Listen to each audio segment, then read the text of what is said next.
C'est le débat de ce Smart Impact. Je vous présente tout de suite mes invités. Marc Charlet, bonjour. Bonjour. Bienvenue, vous êtes le directeur général du pôle compétitivité Next Move. À vos côtés, Jacques Deher, bonjour. Bonjour. Bienvenue à vous aussi, le président d'Acom. On va commencer en présentant vos entreprises, organisations respectives. C'est quoi Next Move ? Alors Next Move, c'est un pôle de compétitivité. Oui. C'est le pôle de la compétitivité de la filière automobile et mobilité, implanté sur ce qu'on a appelé la Mobility Valley. C'est un territoire d'excellence entre la Normandie et l'Île-de-France, qui représente aujourd'hui 25% de l'activité automobile et mobilité de la filière en France. Et c'est sur ce territoire que sont inventées, expérimentées, développées et industrialisées les solutions de mobilité d'aujourd'hui et de demain. Donc ça veut dire que vous fédérez, pardon de vous interrompre, les acteurs de la filière auto avec le soutien des régions. C'est quoi exactement un peu le modèle ? Sur ce territoire, on fédère 550 membres. D'accord. Ça va des grands groupes industriels, constructeurs équipementiers, en passant par les labos, les start-up, les PME. Et notre mission, c'est en effet de les accompagner. Les accompagner pour renforcer leur compétitivité, mais surtout les accompagner pour faire face aux transitions, les grosses transitions aujourd'hui de la filière. Et pour cela, on est soutenu en effet par la région Normandie, la région Île-de-France et l'État. Jacques Deher, présentez-nous Acom. Acom, une belle ETI industrielle française spécialisée dans la fabrication de fils et câbles pour deux grands domaines d'activité, les télécoms d'un côté et l'automobile. Avec un statut de SCOP, Société Coopérative de Production. Bon, on l'a déjà dit plusieurs fois dans cette émission, mais j'aime bien faire de la pédagogie. Vous nous rappelez de quoi il s'agit, l'engagement sociétal qu'il y a derrière, en quelque sorte. Absolument. Une société coopérative, c'est une SCOP, c'est une société coopérative de salariés. C'est les salariés qui sont propriétaires, actionnaires de l'entreprise. Voilà. Après, nous sommes une société anonyme aussi. On est un groupe industriel international. On a 60% de notre activité à travers le monde, hors de France. Et puis, on a un pôle industriel très important en Normandie, avec un site multi-usine dans le Sud-Manche. Alors, en quoi consiste votre partenariat ? Et expliquez-moi ce que vous cherchiez avec Acom.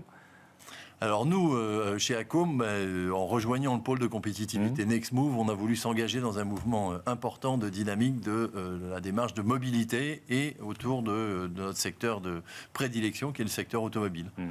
Donc chez Acom, on fabrique les fils, les câbles qui sont le constituant de base d'un faisceau électrique de voiture. Un faisceau électrique d'une voiture, ça pèse entre 5 et 10% du poids du véhicule. Il y a en moyenne 3 km de câbles dans une voiture. Demain, il y en aura un peu plus de 4 km.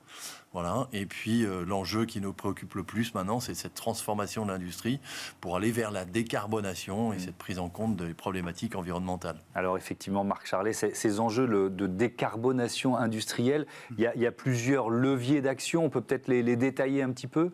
Tout à fait. Aujourd'hui, la filière automobile et mobilité est totalement engagée vers la décarbonation. Et ça fait partie de notre nouvelle stratégie, nous, chez Next Move, de les accompagner dans cette transition. Et quand on parle de décarbonation, c'est une approche systémique, une approche d'économie circulaire. C'est-à-dire qu'il faut bien prendre en compte tout le cycle de vie. Donc on agit bien sûr sur le produit, donc le véhicule. Donc le véhicule électrique, par définition, c'est un véhicule qui va émettre moins de CO2. Donc on agit sur toutes les composants du véhicule électrique. Mais il faut aussi agir sur les usages. Et c'est là où on accompagne aussi les nouvelles solutions de mobilité, de partage, de plus d'inclusivité, de multimodalité. Et il faut également agir sur les process, c'est-à-dire sur l'industrie. Puisque quand on parle de cycle de vie complet, la fabrication, mais aussi la déconstruction, sont des phases fortement émettrices de gaz à effet de serre, de CO2, et on agit aussi avec nos membres sur ces leviers. Si on peut prendre un exemple, il y a l'exemple d'un site industriel, je crois que c'est à Mortain, c'est ça, Jacques Deher. Alors, présentez-nous le site peut-être pour commencer, puis ensuite on va rentrer un peu dans le détail de ce que vous avez voulu y faire justement. C'est un très gros site industriel, ce site de Mortain, il emploie environ 1000 personnes à travers 5 usines différentes. On y a fabriqué toute la fibre optique qui a équipé le territoire français et fait de la France l'un des réseaux télécoms les plus performants du monde. Et puis, on y fabrique aussi des produits pour l'automobile depuis environ 70 ans. Voilà, on est, de par notre statut, extrêmement engagé et responsable, préoccupé par l'avenir. C'est un site qui a eu le premier prix de l'environnement en 1996, remis par Corinne Lepage. Plutôt pionnier, oui, effectivement. Donc plutôt pionnier. Oui. Mais il y a encore des choses à faire, il y a encore des choses à améliorer sur un site comme celui-là. Il y a énormément de choses à faire. Oui. Marc le soulignait, 2 axes très importants pour nous, c'est à la fois le produit et le process. Oui. Donc sur le produit, j'y reviendrai, on invente tout ce qui va bien pour justement s'inscrire dans cette démarche. Sur le process, c'est aussi la logique d'économie circulaire. Un câble, c'est finalement assez simple, c'est à la fois un conducteur et un isolant. Oui. Le conducteur, comme l'isolant, est-ce qu'on peut favoriser, encourager, stimuler la circularité des produits, travailler sur des produits recyclés, reprendre nos déchets de cuivre et puis les réinjecter pour refabriquer des conducteurs, travailler aujourd'hui sur la fabrication de gaines extérieures des câbles à partir de bouteilles plastiques recyclées, voyez-vous. La même chose sur les emballages, les conditionnements, les bobines, etc. Donc ça, c'est sur les process. Et sur les produits ? Et sur les produits, il faut inventer des produits qui apportent une vraie valeur ajoutée dans cette démarche de décarbonation. Aujourd'hui, on joue chez nous sur le conducteur pour faire en sorte de mettre au point des produits pour lesquels vous arrivez à augmenter l'intensité de courant. Donc, vous augmentez la puissance de charge sans alourdir le câble. Là, le constructeur, il voit un réel intérêt. Économie de poids, environ 10-15%. Et puis, vous travaillez aussi sur l'isolant, vous résistez à des plus hautes températures, et à ce moment-là, vous pouvez réduire les diamètres.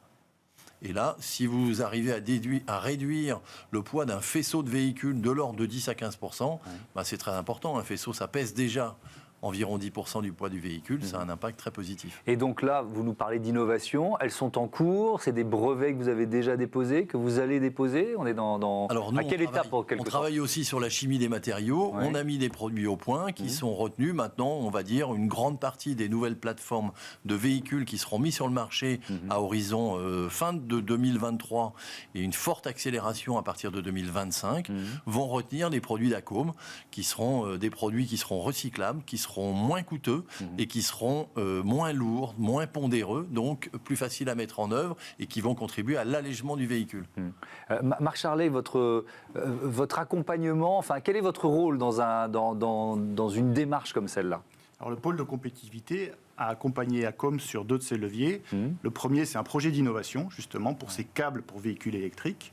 Donc, on a accompagné Acom dans la construction, le montage du projet et puis la recherche de financement pour ce projet, notamment dans le cadre de dispositifs publics de financement. Comme France 2030, Comme par France exemple. 2030, là, c'était dans le cadre du plan France Relance. C'était France Relance, voilà. d'accord. Et sur la partie process, nous accompagnons aussi, on a une expertise au sein du pôle qui accompagne Acom dans sa réflexion justement sur le process.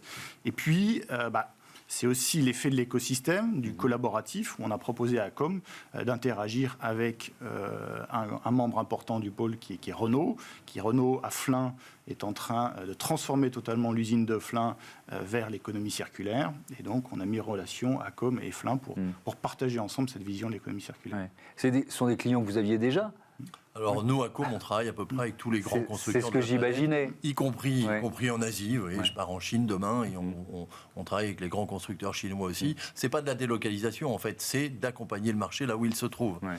Donc on joue ce rôle-là et quand on rejoint le pôle de compétitivité Nextmove, évidemment, c'est un écosystème qui se développe. C'est du partage de compétences, une dynamique positive qui va de l'avant. Le fait qu'il y ait ce coup d'accélérateur donné par l'État, et puis les régions aussi, on y reviendra. Vous qui êtes présent sur ce marché et dans cette démarche depuis longtemps, est-ce que vous pouvez nous expliquer ce que ça change en termes d'accélération, de passage à l'échelle peut-être ? Alors, est-ce qu'il y a des projets qui se montent et qui ne se seraient pas montés sans ces plans France Relance ou France 2030 ?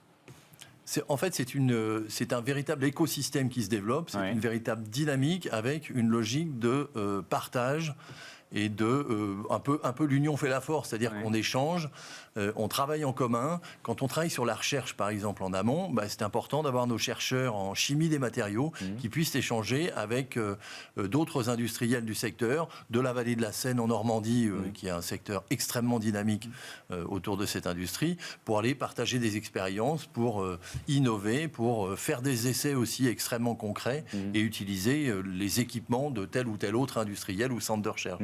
Vous êtes en train de me dire on n'a pas eu besoin forcément de l'État avant ?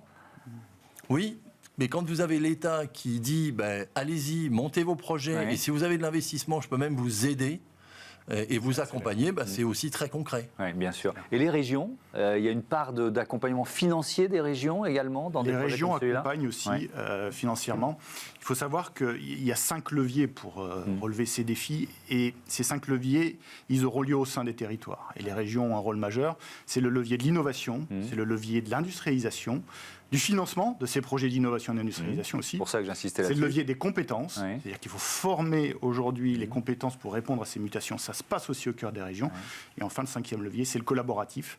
On relèvera ces défis qu'en travaillant ensemble en mode collaboratif. C'est la raison d'être de Nextmove, c'est la raison d'être de ce développement. Et quand on parle de région, il y a aussi cette logique circulaire, c'est-à-dire qu'il faut essayer de trouver des solutions où les acteurs sont les plus proches les uns des autres. C'est pas toujours possible, mais ça fait partie aussi de votre démarche. Ça fait totalement partie de la démarche, c'est-à-dire de pouvoir fédérer, collaborer sur un territoire, sur un périmètre, pour pouvoir agir ensemble. Vous nous le disiez, Jacques Deher, vous êtes une entreprise mondiale avec des clients partout sur la planète, mais à quel point vous réussissez à privilégier justement des projets qui sont des projets régionaux, à la dimension d'un territoire?